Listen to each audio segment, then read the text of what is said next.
أعوذ بالله من الشيطان الرجيم بسم الله الرحمن الرحيم الحمد لله رب العالمين الصلاة والسلام على أشرف الأنبياء والمرسلين سيدنا ونبينا وطبيب قلوبنا وشفيع ذنوبنا أبي القاسم محمد صلوات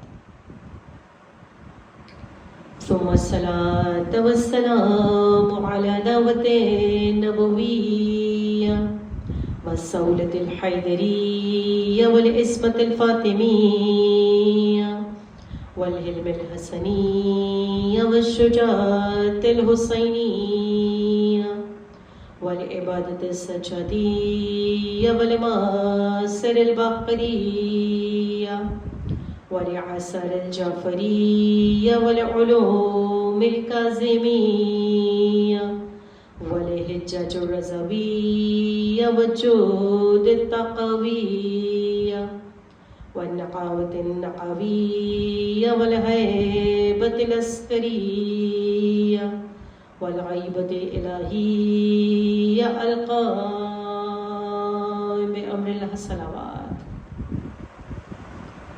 دعائے سلام کی امام زمان.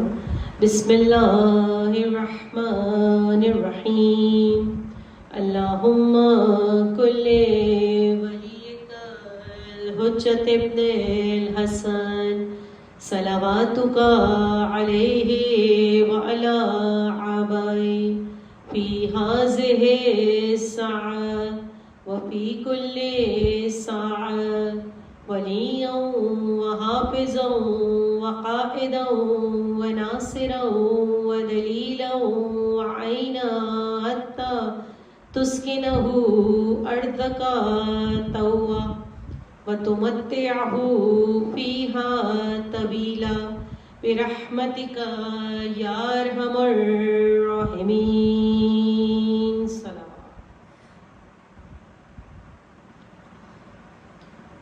بسم اللہ الرحمن الرحیم.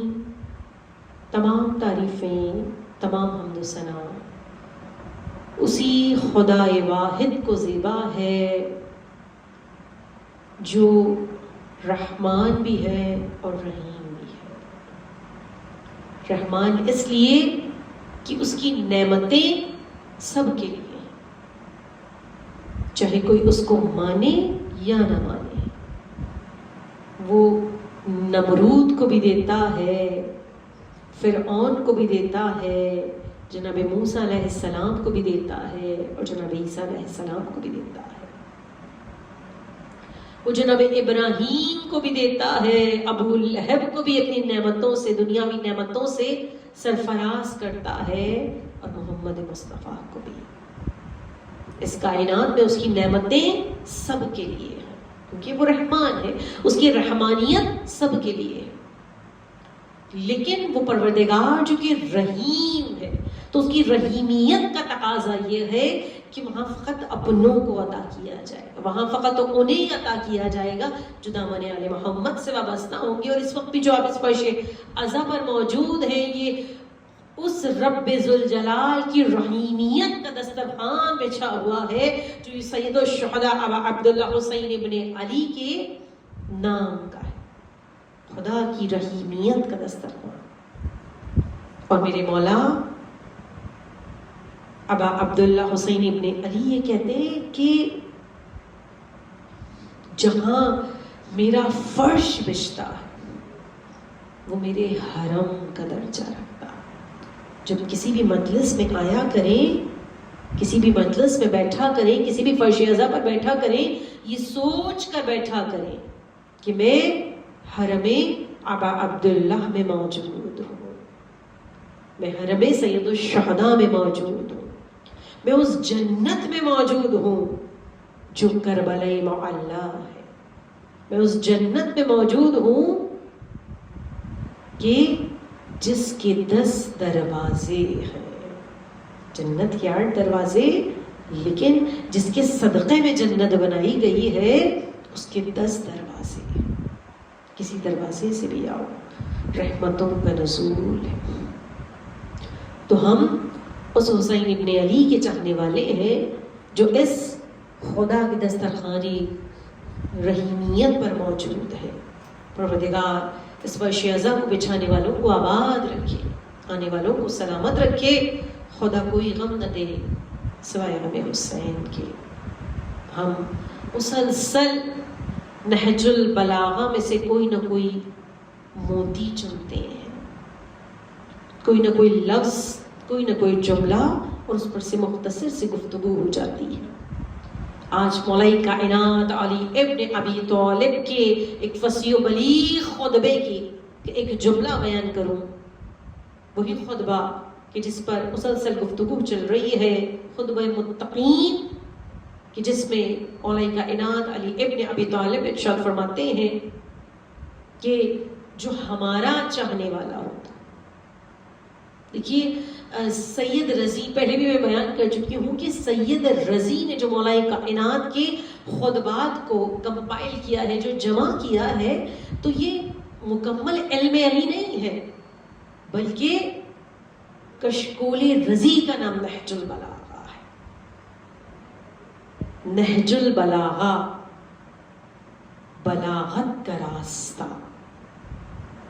کشکول رضی میں جتنا آ گیا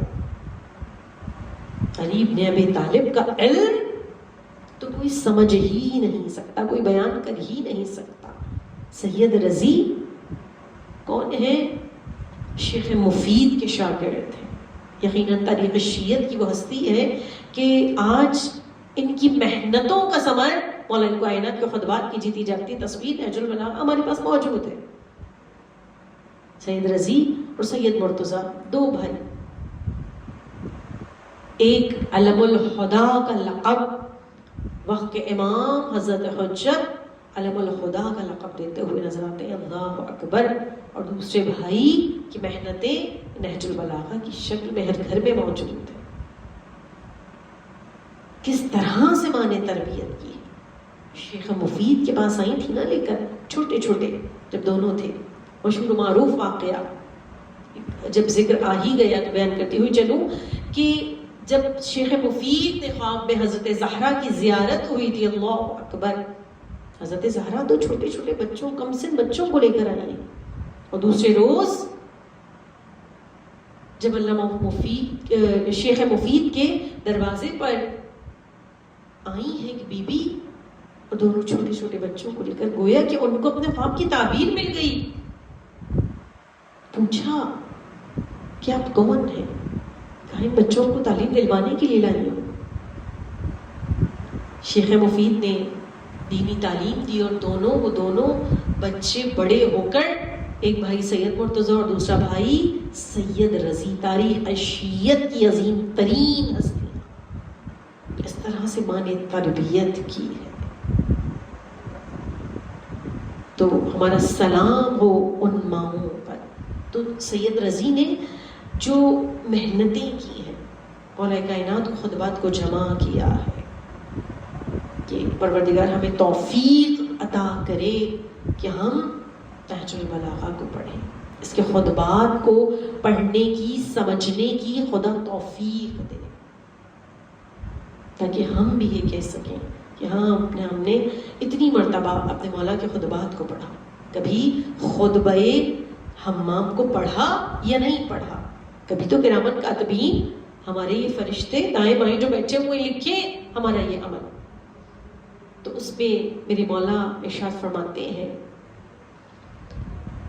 کہ جو متقی ہوتا ہے، جو باتقوا ہوتا ہے، وہ شخص، اس کی ایک صفت یہ ہوتی ہے، روزانہ کوئی نہ کوئی صفت بیان ہو رہی ہے، اس پہ تھوڑی سی گفتگو ہو جاتی ہے. تو مولا کہہ رہے ہیں کہ جو متقی ہوتا ہے اس کی ایک صفت یہ ہے کہ امام ارشاد فرماتے ہیں کہ وہ تو ظاہر اس کا باطن تو پاکیزہ ہوتا ہی ہے کیونکہ ہمارا چاہنے والا ہے. امام کہتے ہیں کہ وہ اس دنیا میں رہتے ہوئے جنت کو اپنی آنکھوں سے گویا دیکھتا ہے، جنت کی نعمتوں سے لطف اندوز ہوتا ہے، اس لیے نیک اعمال بجا لاتا ہے۔ کلام نہج البلاغہ کے جملے ہیں کہ وہ گویا دوزخ کا عذاب اپنی آنکھوں سے دیکھتا ہے، اس لیے اپنے آپ کو گناہوں سے بچاتا ہے۔ اس کے سامنے گویا وہ عذاب، اللہ اکبر، جو متقی ہوتا ہے، جو ہمارا چاہنے والا ہوتا ہے، وہ ایسا ہوتا ہے۔ اس لیے ہمیشہ نیک عمل انجام دیتا چلا جاتا ہے اور برائیوں سے ہمیشہ دور رہتا ہے۔ اور اسی طرح سے رسول اللہ کی ایک صحابی کہ جن کا نام حارثہ ابن سحاقہ تھا، ایک مرتبہ جناب رسول خدا احمد مصطفیٰ محمد مصطفیٰ کی خدمت میں حاضر ہوتے ہیں، اللہم صلی علی محمد وعلی محمد، اور کہتے ہیں کہ یا رسول اللہ، تمام شب عبادت الہی میں بسر کرتا ہوں، خوف خدا اتنا زیادہ ہے اور میرے قلب میں اس رب کے خوف کا نور اتنا زیادہ ہے کہ میں اپنے آپ کو گناہوں سے بچاتا ہوں۔ اس کے بعد یہی جملے حارثہ بن سحاقہ نے ادا کیے تھے، کہا یا رسول اللہ، اتنا اپنے آپ کو گناہوں سے بچاتا ہوں گویا کہ میں جنت کی نعمتوں کو اپنی آنکھوں سے دیکھتا ہوں، محسوس کرتا ہوں، اتنا اپنے آپ کو گناہوں سے بچاتا ہوں، اور دوزخ کا جو عذاب ہے اس کو بھی محسوس کرتا ہوں اور اتنا خوف زدہ ہوتا ہوں، گناہوں سے دور رہتا ہوں، نیک عمل انجام دیتا ہوں۔ اللہ کے رسول نے یہ جملہ کہا، رسول کہتے ہیں نور الہی حارثہ ابن سحاقہ کے قلب میں تجلی کر چکا ہے، خدا کا نور کی تجلی ان کے قلب میں منتقل ہو چکی ہے، اس لیے خدا سے اتنی محبت ہے۔ اور اس کے بعد حارثہ کہتے ہیں کہ یا رسول اللہ، میں بتا سکتا ہوں کہ کون سا شخص جنت میں کون سے مقام پر ہوگا، جو اس دنیا سے جائے گا جنت میں کون سے مقام پر ہوگا۔ خدا نے تقوی اور پرہیزگاری کی وجہ سے یہ بلندی عطا کر دی تھی۔ رسول نے کہا حارثہ کیا چاہتے ہو، اے حارثہ کیا چاہتے ہو؟ کہا یا رسول اللہ، شہادت چاہتا ہوں، میری خواہش ہے پروردگار عالم مجھے شہادت کا منصب عطا کرے، مجھے شہادت مل جائے۔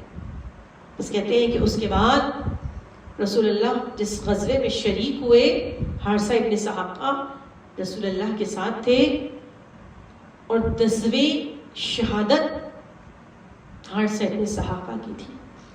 جو خواہش تھی، جو تمنا تھی، کیونکہ بعین اس طرح سے زندگی کو گزار رہے تھے جو ایک واقعاً رسول اللہ کا چاہنے والا، اہل بیت اطہار کا چاہنے والا، ائمہ معصومین کا چاہنے والا زندگی کو گزارتا ہے۔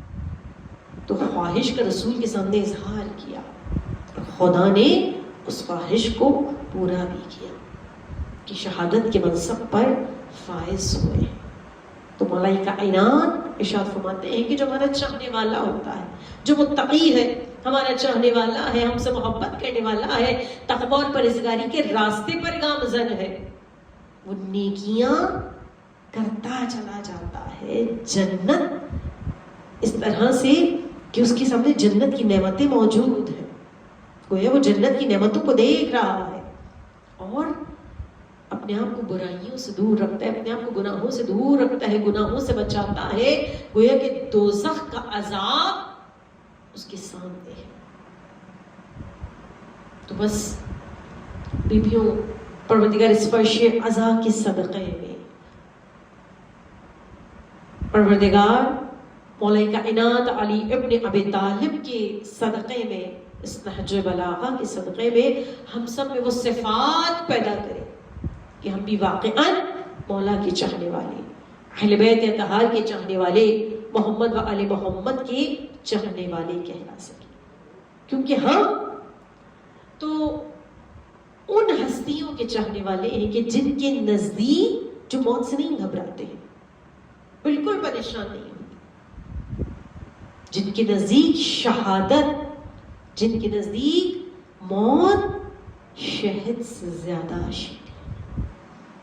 اس جملے سے آپ لوگوں کے ذہنوں میں آ گیا ہوگا یہ بھی آج محرم کی 7 تاریخ،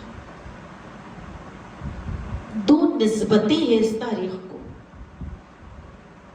پہلی نسبت کہ جیسے ہی 7 محرم کا لفظ آتا ہے نا،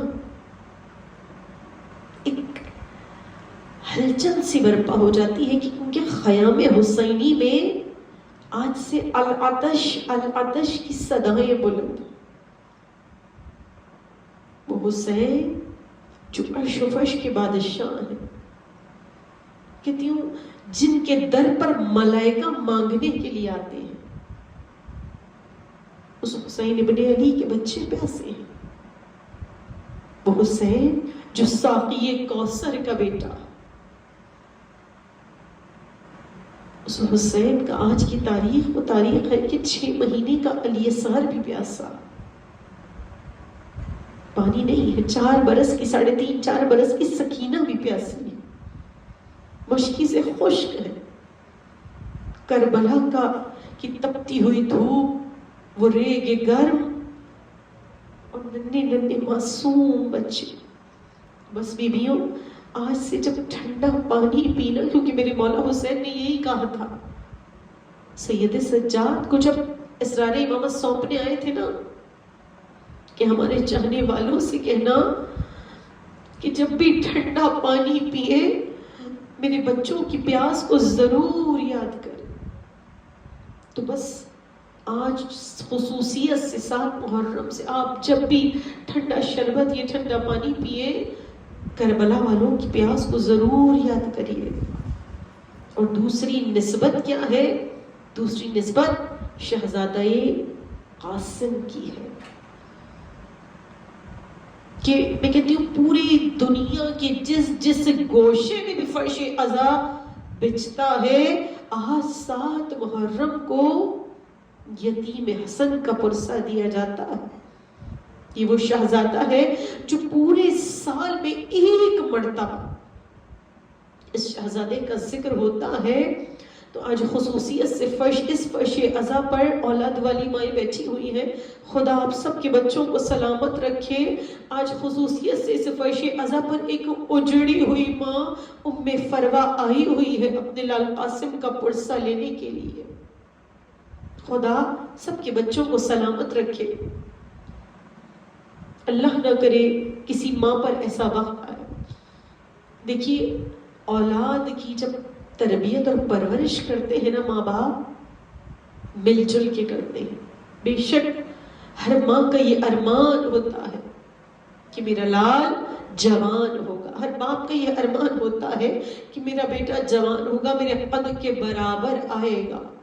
لیکن میرا سلام ہو اس ام فروا پر کہ جس نے بے شک امام حسین جیسا چاہنے والا چچا موجود تھا، جو وقت کا امام تھا، جو حجت خدا سا تھا، اپنی اولاد سے بڑھ کر قاسم کو چاہتے تھے۔ لیکن ماں باپ کے اولاد بہت لاڈلی ہوتی ہے، لیکن اگر کوئی ماں بیوہ ہو کر بیٹے کو پالے تو اس ماں کے لیے وہ بیٹا کیا ہوگا؟ کوئی یہ فروا کے کلیجے سے پوچھے کہ ام فروا کے لیے قاسم کیا تھے۔ بس بیبیوں روایات یہ کہتی ہیں شب عاشور وہ قیامت کی رات آئی، 2-3 روز کا مہمان ہے میرے اور آپ کے امام، کہتے ہیں شب عاشور وہ قیامت کی رات آ گئی۔ کون سی رات؟ ہر ماں اپنے اپنے چاند سے چہروں کی جانب، اپنے اپنے لاڈلوں کے چہروں کی جانب تک رہی تھی، یقیناً سوچ رہی ہوگی کل یہ صورتحال کو خون میں غلطہ ہو جائے گی۔ خدا ہم سب کے بچوں کو صحت و زندگی عطا کرے، کوئی کسی کو کسی ماں کو اولاد کا غم نہ دکھائے۔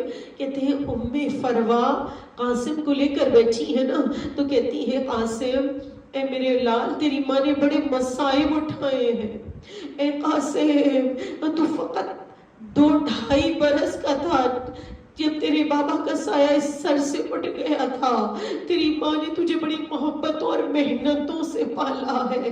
اے قاسم تیرے بابا کا جنازہ قبرستان سے واپس آیا تھا, اتنے تیر برسائے گئے تھے. قاسم تیرے بابا کا جنازہ قبرستان سے واپس آیا تھا.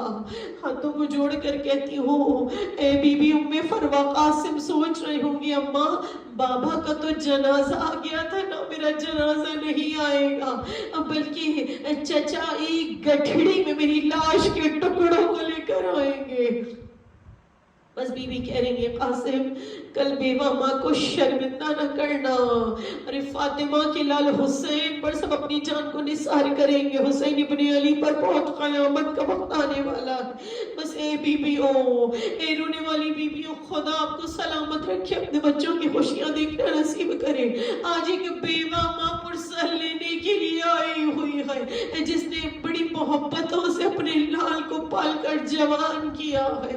بس وہ قیامت کا دن نمودار ہوا جسے روز عاشورہ کہتے ہیں. اولاد عقیل گئی لاشیں آ گئے, اولاد جعفر گئی لاشیں آ گئے. جناب عباس کے 9 برس کے بیٹے کا لاش آ گیا.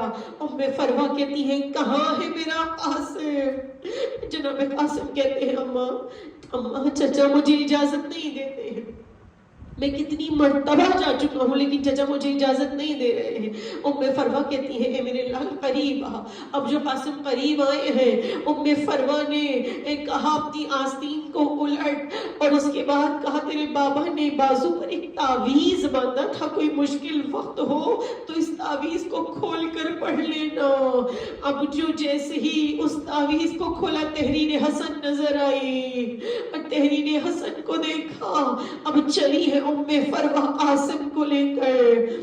بس بی بی ہو جیسے ہی چلی, عباس بیٹھے ہوئے ہیں, حسین بیٹھے ہوئے ہیں. عباس جیسے ہی دیکھا, ایک مرتبہ مولا عباس سے مولا حسین نے کہا عباس یہ کون سی بی بی ہے جو تمہاری زندگی میں باہر آ گئی؟ ارے دونوں کھڑے ہوئے کہا بھابی ام فروا ہے, بیوہ حسن ہے. مولا حسین مولا عباس دونوں قریب آئے. بھابی خیریت تو ہے, ہمیں یاد کر لیا ہوتا, ہمیں بلا لیا ہوتا. ایک مرتبہ بھائی کی تحریر بھائی کے ہاتھ میں دی. جیسے ہی امام حسین نے اس تحریر کو ہاتھ میں لیا, کھولا, ارے عالم غربت میں حسین کو بھائی کی تحریر نظر آئی. حسن تو حسین کے بھی امام ہے نا, آنکھوں سے اشک جاری ہو گئے. اتنی غربت کا عالم, اتنی مشکل کا وقت کوئی موجود نہیں ہے. نانا رسول اللہ موجود ہے. ارے کربلا میں کہتی ہوں سب کے سب کسی نہ کسی شبی میں موجود تھے. رسول اللہ علی اکبر کی شکل میں موجود تھے. ارے فاطمہ زہرا زینب کی شکل میں موجود تھی. علی مرتضیٰ ابو الفضل عباس کی شکل میں موجود تھے, اور حسن مجتبیٰ قاسم کی شکل میں موجود تھے. بس بھائی کی نشانی ہے. جیسے ہی بھائی نے بھائی کی تحریر کو دیکھا, آنکھوں سے اشک جاری ہو گئے. لکھا ہوا تھا اے بھیا حسین, ایک کربلا کے میدان میں تو نہیں ہوں گا, لیکن مجھے پتا ہے اتنا سخت وقت آنے والا ہے, میری طرف سے قاسم کو نثار کر دیجئے گا. بس میرے مولا حسین نے کہا اب کچھ نہیں کہہ سکتا میں. ارے لیکن روایات کہتی ہیں, مقاتل لکھتے ہیں, کسی کو رخصت کرتے وقت حسین نے اتنا گریہ نہیں کیا. یتیم بھتیجے کو اپنے سینے سے لگایا, اور میرے امام نے بآواز بلند اتنا گریہ کیا ہے, اتنا گریہ کیا ہے. ایک مقام پر ملتا ہے کہ حسین غشکا کر گر گئے. حسین کو غش آ گیا یتیم بھتیجے کو رخصت کرتے وقت. بس بیویوں کربلا کے میدان میں وہ وقت بھی آیا. ام فروا مسلح پر ہے, قاسم میدان میں ہے. ارے مولا عباس نے مولا حسین نے دونوں نے سوار کرایا. ارے قاسم آئے, ارزق شامی کے 4 بیٹوں کو واصل جہنم کیا. ارے ارزق شامی مقابلے پر آیا. مولا حسین کہتے ہیں اماں فضا قاسم کی ماں سے کہو اپنے ہاتھوں کو بلند کر کے دعا کرے, ماں کی دعا مستجاب ہوتی ہے.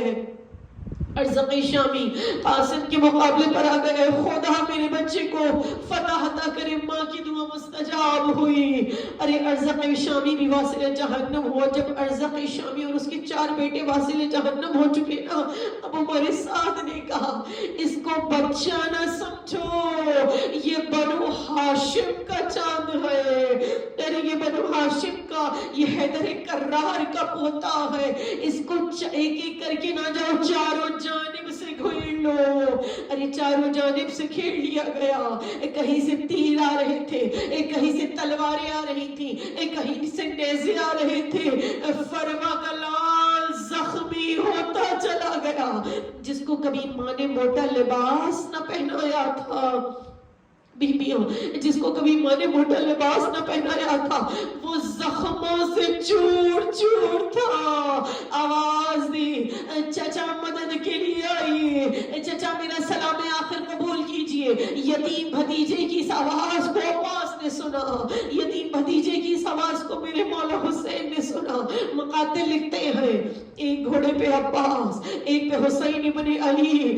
بھتیجے کی آواز کو سنتے ہی دونوں دوڑے ہیں. فوج اشقیہ نے دیکھا حسین اور عباس ایک ساتھ آ رہے ہیں. ارے فوج اشقیہ میں بھگدڑ مچ گئی، اور اسی بھگدڑ میں مشرق کے گھوڑے مغرب کی جانب، مغرب کے گھوڑے مشرق کی جانب آ گئے. لیکن اسی بھگدڑ میں ارے لاشیں قاسم گھوڑوں کی ٹانگوں سے پامال ہو گیا. بیبیوں کربلا کا ہے شہید تو شہادت کے بعد گنجے شہیدہ میں لاشیں پامال ہوئے ہیں نا، لیکن ام فروا ایک بیوہ ماں کا یہ وہ لال تھا جو زندگی میں پامال ہو گیا.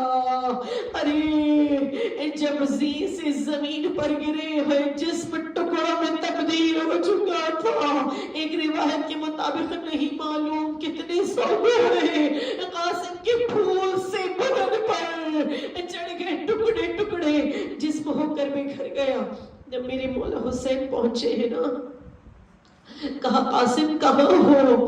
چچا آواز دے رہا ہے. دوبارہ کہا قاسم کہاں ہو؟ امام وقت میں بلا رہا ہے. میں ہاتھوں کو جوڑ کر کہوں گی مولا قاسم کی لاش ہوتی تو نظر آتی، قاسم نظر نہیں آ رہے حسین کو.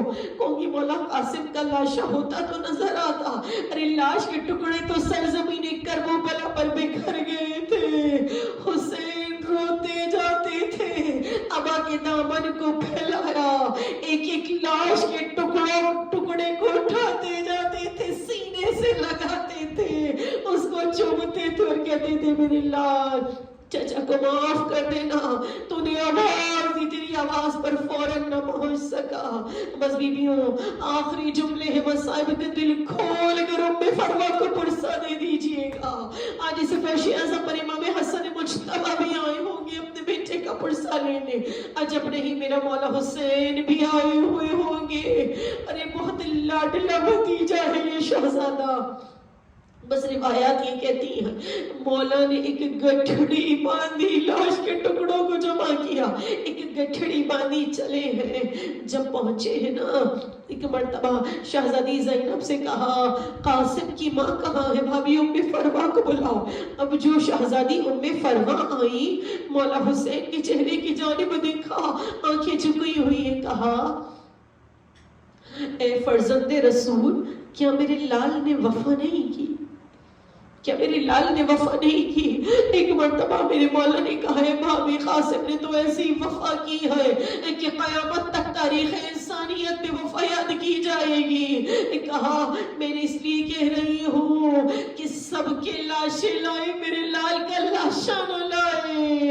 ارے امام نے کہا ہے زینب بھابی کو سہارا دو، اے ام کلثوم بھابی کو سہارا دو. بیویوں نے تھاما، ماں کو ماں کے سامنے گٹھڑی کو کھولا. اب جو گٹھڑی کو کھولا، قاسم کی لاش کے ٹکڑے نظر آئے. ماں تڑپنے لگی. میں کہوں گی یہ شہزادی ام فروا، آ جائیے فرش عزا پر کنیزیں آئی ہوئی ہے، آپ کو آپ کے شہزادے کا پرسہ دینے کے لیے اے بی بی اس پرسے کو قبول کیجئے، اے شہزادی سے فرش اعظم پر دعا دے کر جائیے گا۔ جتنی بیویاں موجود ہیں، جس بیوی کی جو جائز اور شرعی حاجت ہے، اس شہزادے کے صدقے میں، ام فروہ کے لال کے صدقے میں کوئی بھی فرش اعظم سے نامراد نہ جائے۔ اے شہزادی ہم سب کی اس قلیل سے عبادت کو، اے بی بی صاحب خانہ کی اس قلیل سے عبادت کو اپنی بارگاہ میں قبول فرمائیے۔ الا لعنت اللہ علی القوم الظالمین، ماتب حسین۔